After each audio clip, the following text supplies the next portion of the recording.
Meni so takšni trenutki v Muri res najlepši. Tu najdem mir, zadovoljstvo, navdih. Ja, meni je pa malo dolg čas. Kaj lahko sploh skupaj počnemo? Pa tu lahko počnemo veliko stvari. Veš, kaj lahko danes počnemo? Kaj? Gremo na rafting. Jaz poznam nekoga, ki nam lahko organizira to. In zdaj napišem sporočilo. To se mi zdi zelo dobra ideja. Saj jih itak vedno imam. No, to pa je tudi res. Včasih pa, ko je sonce zašlo spod goric tja v Mursko vodo, zaslišal se je tisti cimbalski glas. Pobožal je loke, pobožal je vas.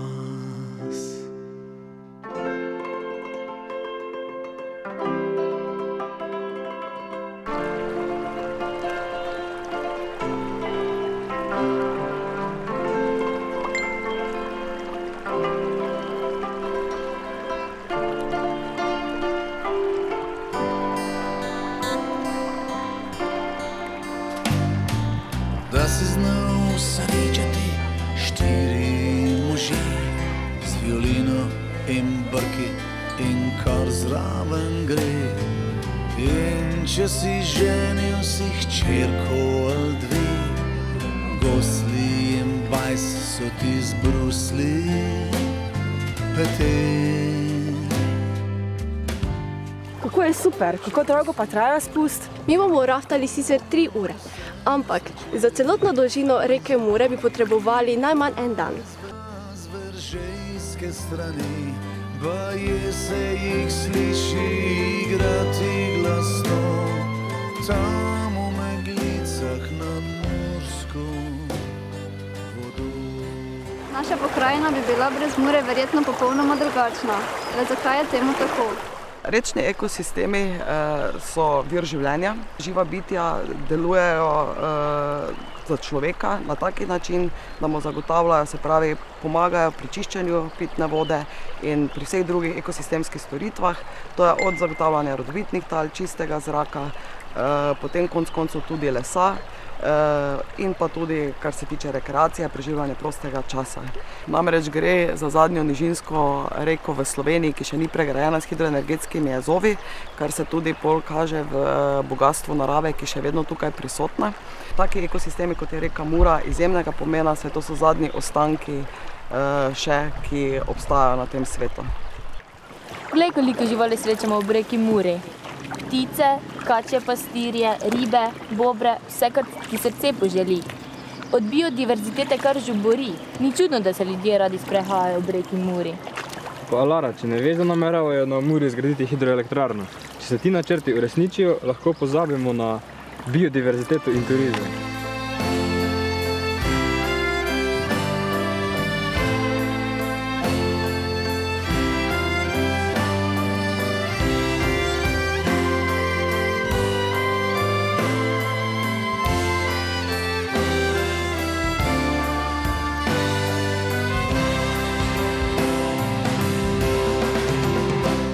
Načrtovanje hidroelektrarne na reki Muri traja že najmanj 20-25 let, ampak načrti so se od takrat do danes bistveno spremenili. Dravske elektrarne so že leta 2005 pridobile koncesijsko uredbo, da naj pričnejo z umeščanjem elektrarn na reki Muri. Ta koncesijska uredba je govorila o 8 elektrarnah, sedaj smo nekje v postopku spremembe te uredbe. Saj smo v tekom postopka ugotovili, da nikakor ni možno na reko Muro umestiti 8 elektrarn. Govorimo lahko sedaj ne več o 2, mogoče 3 elektrarnah, ampak 3. elektrarna bi že bila res nekje v daljni prihodnosti. Torej, uradno je trenutno samo ena varianta hidroelektrarn na reki Muri aktualna, to pa je državni prostorski načrt za hidroelektrarno Hrastje Mota. Toda zgradnja elektrarne bi zagotovo zelo posegli v ekosistem Mure in njene okolice? Vkolikor bi prišlo do izgradnje hidroelektrarn, bi rečni tok bil prekinjen, s tem bi se tudi začela segrevati voda, zmanjšala bi se količina kisika v tleh. Poleg tega to tudi vpliva na mikroklimo lokalnega območja, namreč vemo, da ohranjeni ekosistemi so najboljša prilagoditev na podnebne spremembe, saj milijo, se pravi, te ekstreme, od vročine do mraza, do potem tudi velikih suš, poplav in vsega. Iz tega vidika bi elektrarne v bistvu povzročile tu eno veliko ekološko škodo. Podtalnica bi v vsakem primeru se poslabšalo stanje. To tudi lahko imenujemo kar gnitje podtalnice, zato ker v primeru izgradnje hidroelektrarn se stik reke z podtalnico se ločita in s tem se tudi samočistilna sposobnost zmanjša se pretočnost podtalnice in to se tudi to imenuje gnitje, ker pol začne zmanjkovati noter kisika. Glede na to, da rabimo čim več električne energije, bi bilo smiselno, da jo tudi sami pridobivamo. Treba je vedeti, da hidroelektrarne vodo zbirajo po noči, ko je manjša poraba elektrike in spuščajo preko takrat, ko je največja poraba elektrike. Hrast Jemota bi proizvedla malo manj kot 0,5% slovenske trenutne bilance na leto, govorim. Svetovni koncept vpeljave električne mobilnosti, električnih avtomobilov, ni mišljen na način, da se bo zgradilo še toliko elektrarn zraven, govorim vseh tipov elektrarn, da bi lahko vsi vozili električne avtomobile. To nekako gre z razvojem tehnike in stroke vzporedno na način, da tisti, ki bo imel električni avto, bo moral imeti tudi doma elektrarno na sonce, ali na fasadi, ali na strehi, ali na skupnem objektu, ali na poslovni stavbi v času službe. In v bistvu se bo vzporedno razvijala količina električnih avtomobilov in lokalnih manjših elektrarn za potrebe teh električnih vozil. Se pravi, ti si boš polno lahko baterijo za električni avto bodisi doma, bodisi v službi.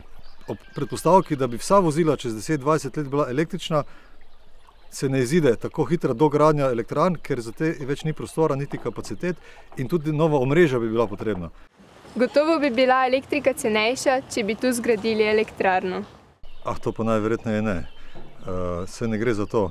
Gre za to, da se proizvede več elektrike, ki se prodaja predvsem na mednarodnem tržišču. Električna energija se dobavlja iz tega skupnega trga, ne iz posameznega objekta in kot verjetno veste, obstajajo borze za nakup in prodajo električne energije in se cena določa na borzah. Bi pa gradnja prinesla nova delovna mesta, vsaj za krajši čas. Širši pozitivni vpliv na gospodarstvo Slovenije bi bil pa ta, da bi za izgradnjo hidroelektrarne angažirali slovensko gradbeno in strojno industrijo in s tem povečali BDP v državi. Med gradnjo bi res veliko posegali v naravo, a zagotovo obstajajo ukrepi, s katerimi bi te posege omilili. Hidroelektrarne imajo sigurno neki vpliv na okolje. Na koncu vsak človek, ki živi, vsi mi imamo neki vpliv na okolje, ne najbolj spodbuden ali pa bi rekel, in truditi se moramo vsi. Tle velja načelo zob za zob, če nekaj odškrneš, moraš pridodati. To pomeni, da mora biti v vsakem primeru natura v ugodnem stanju. In vsaka rešitev, ali za hidroelektrarno ali za kaj druga, mora biti v sožitju v naturo. Ne obstaja niti omilitveni, niti izravnalni ukrepi, ki bi lahko ublažili vplive oziroma izničili vplive, ki bi jih povzročila hidroelektrarna.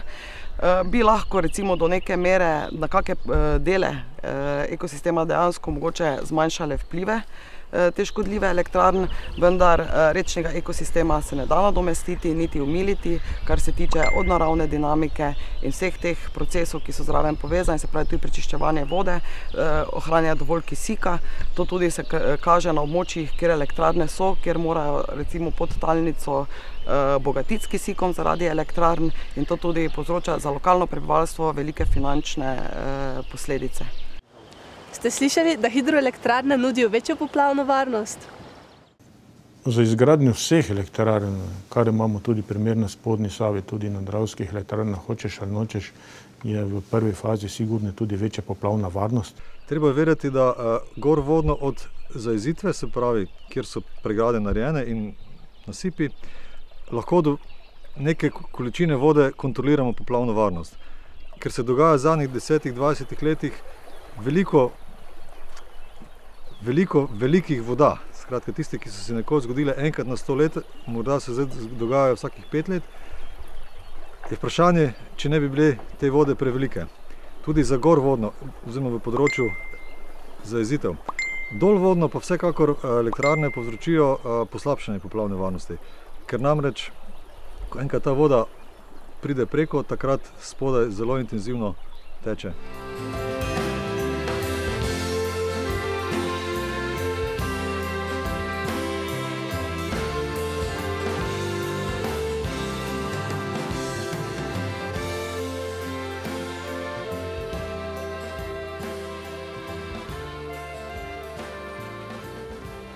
Slišal sem, da so kmetom obljubili namakanje kmetijskih površin.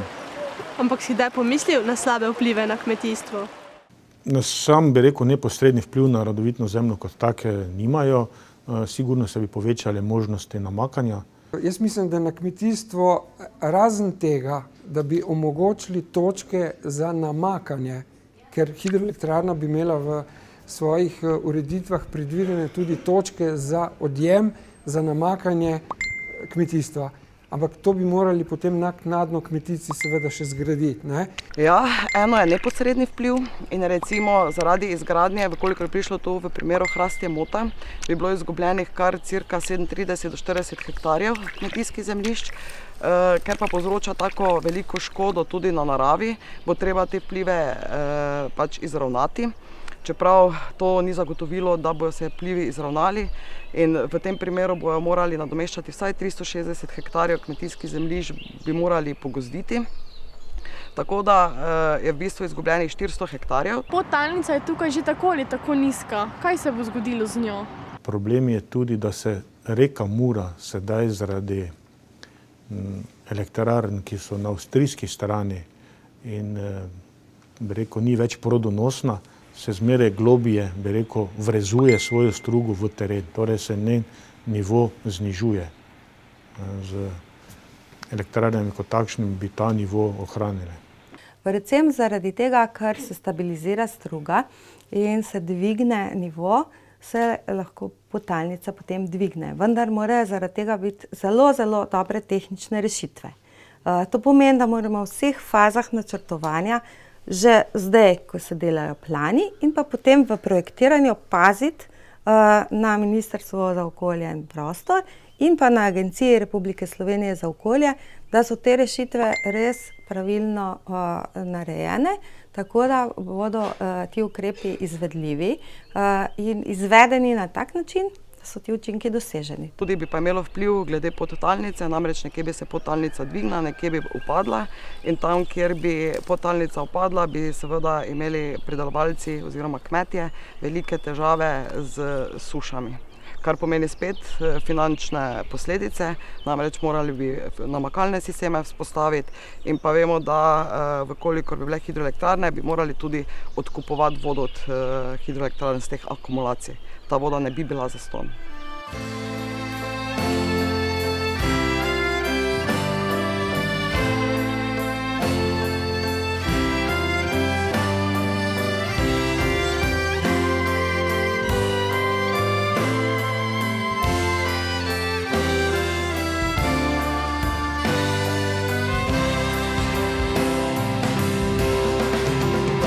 Kaj pa turizem? Tu ima Mura velik turistični potencial. Kolesarstvo, pohodništvo, turizem, izobraževalni turizem, naravovarstveni turizem je tisto, kar je v svetu zadnjih 10-20 let prioriteta.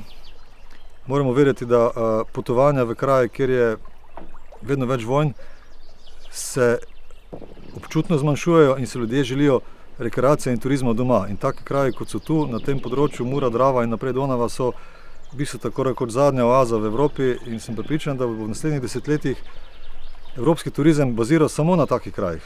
Tako da se da marsikaj narediti. To, kar tudi vidimo po Evropi, se celo, bi rekel, obisk takšnih objektov poveča. Vemo, da nihče danes ne hodi preživljati prostega časa na industrijske objekte, med katere hidroelektrarne zagotovo sodijo. Je pa treba poskrbeti, seveda, da so območja ribjih stez urejena na tak način, da se hkrati da tudi uporabljati za turizem, za rekreacijo. Pomembno je, da je Mura plovna, a ne, za turizem. Veste, da to tudi spodbujamo, a ne, da se povezuje države, a ne, v zvezi z tem ekološkim turizmom. Mi menimo, da se bi lahko našla rešitev, da bi lahko to dvoje delovalo v sožitju, ja.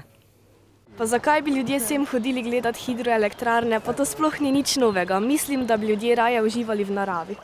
In tudi so delali anketo za Slovenijo, zakaj tujci prihajajo k nam, in na prvem mestu je ohranjena narava. Danes v bistvu, glede na to, kako živimo v mestih, življenje je stresno, ljudje načrtno iščejo ohranjeno naravo in v tem primeru bi to bil en veliki minus za to območje, za razvoj turizma. Naj si vsak sam predstavlja, kam bo raje šel na turizem, ali na zajezitev, ki ima v bistvu omejeno gibanje na bregu in kjer ne moreš priti iz vode, ker so betonski kamni položeni na breg, ali pa nekaj naravnega, kot je tu, kjer se danes nahajamo.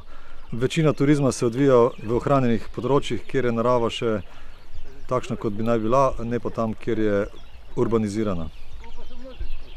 Najbolje za ribičiju, tako se sliši, ovači je turizem malo, ne, kakaj pridejo na izglede, pa vidijo, kako ne mira, ne, pa to jako tako. Dobro, ne. Pa mlini, nekdaj puno mlini bilo. Če ne bo elektrarn, bi bilo vseeno potrebno kaj storiti z našo reko?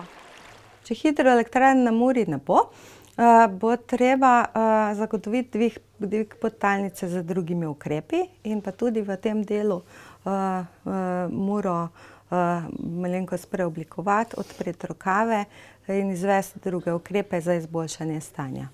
Kolikor elektrarn na Muri ne bi bilo potrebno najprej revitalizirati reko Muro, zato ker z revitalizacijami reke Mure bi tudi reševali okoljske težave, ki trenutno pestijo reko Muro. Namreč vemo, da se je Mura začela poglabljati, podtalnica padati zaradi gorvodnih elektrarn v Avstriji. Kaj bi lahko naredili na reki Muri? Seveda lahko bi dali malo več prostora, s tem bi povečali poplavno varnost, da se voda lahko razliva znotraj poplavnega področja, s tem hkrati vzdržuje ta poplavni gozd, ki je vitalnega pomena za to regijo, v smislu vlage, klime, varovanja pred sušami, varovanja kmetijskih površin, kot neka dolga prostorska pregrada, ki v bistvu na obe strani reke Mure determinira klimo, ki jo tako rekoč nujno potrebujemo v teh prihajajočih spremembah. Lahko bi tudi napravili seveda počasno dvigovanje dna reke Mure, da se več ne bi poglabljala, kar se je že pričelo z projektom BioMura v Sloveniji, na notranji Muri in z ukrepi renaturacije na obmejni Muri. Tako da poglabljanje se da vstaviti na enostavne načine, mnogo ceneje, mnogo prijazneje. Mura pa je veliko več kot le to. Pomurcem že stoletja buri domišljijo in daje navdih umetnikom. Vsakemu, ki se sreča z njo, pomeni nekaj čarobnega.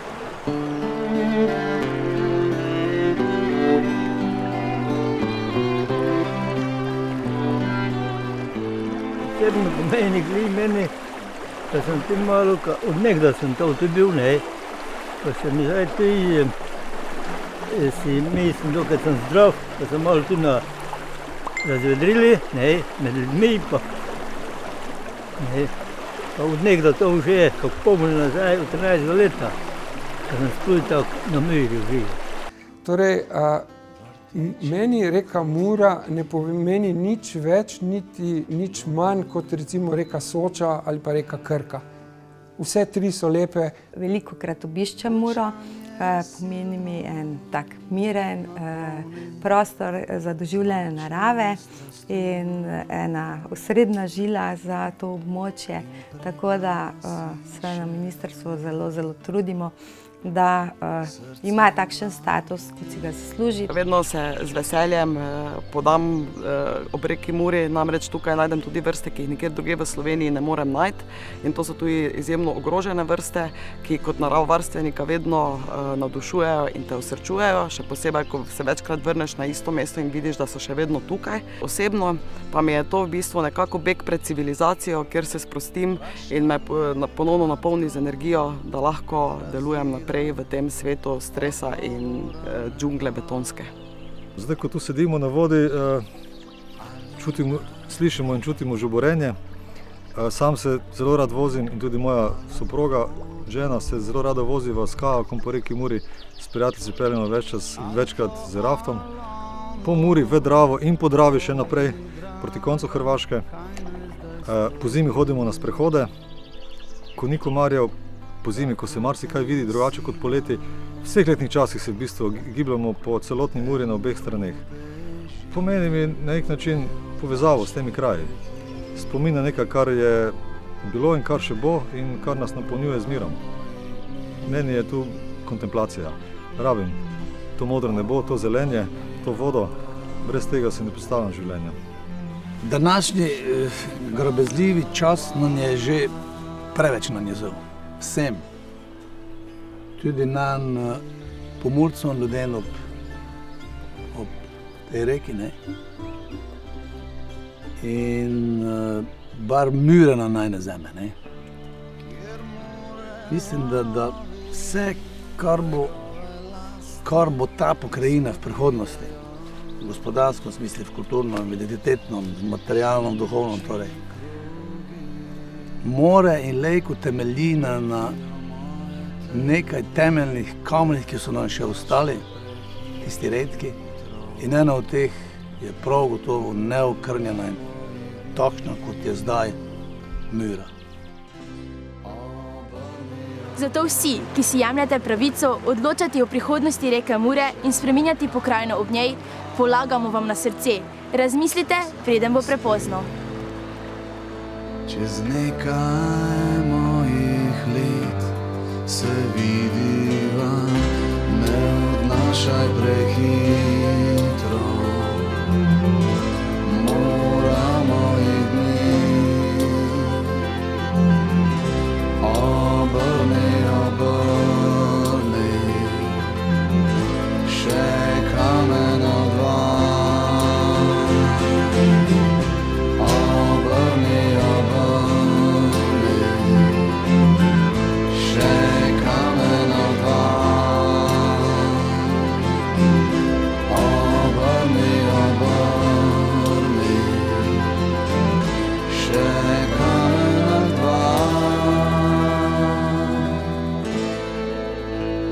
Altri